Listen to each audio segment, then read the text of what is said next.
Қайырлы күн. Бүгін кесір тілік жайлы айтатын боламыз. Егер сіз кесір тілігімен босанған болсаңыз, немесе егіз бала босанған болсаңыз, онда сізге тағы да қосымша дарадовой ақша есептелінеді. Ол үшін өзіңіз босанған аурухананың дәрігерінен выписка қағазын аласыз. Оны өзіңіздің гинеколог дәрігеріңізге апарып, қосымша тағы да еңбекке жарамсыздық парағын аласыз. Сосын оны халыққа қызмет көрсету орталығынан барып өткізу керек болады, немесе онлайн өткізсеңіз де болады. Сосын сізге тағы да қосымша ақша есептелініп төленетін болады кесір тілігіне, немесе егіз босанғаныңыз үшін. Оны қалай есептейсіз?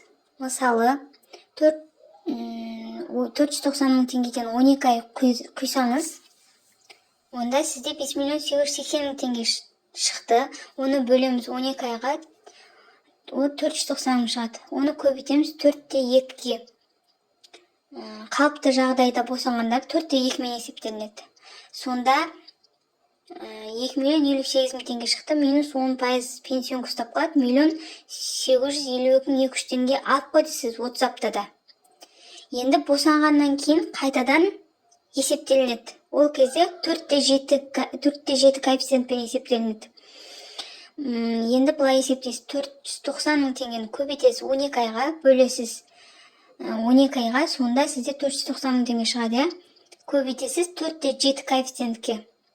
2.303.000 шықты, минус 10% пенсион ұстап қалады, 2.072.700 теңге шықты. Енді сол 2.072.700 теңгеден аласыз 1.852.200 теңге. Алдында 30 аптада алып қойған ақшаны алып тастайсыз осы жерде. Сонда сізде 220.500 теңге шықты.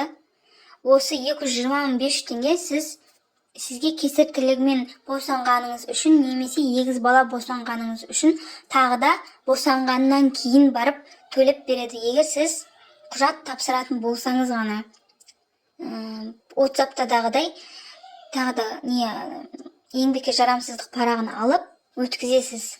Ақпарат пайдалы болған болса, менің каналыма тіркеліп қойыңыздар. Сіздерге пайдалы ақпараттармен бөлісетін боламын.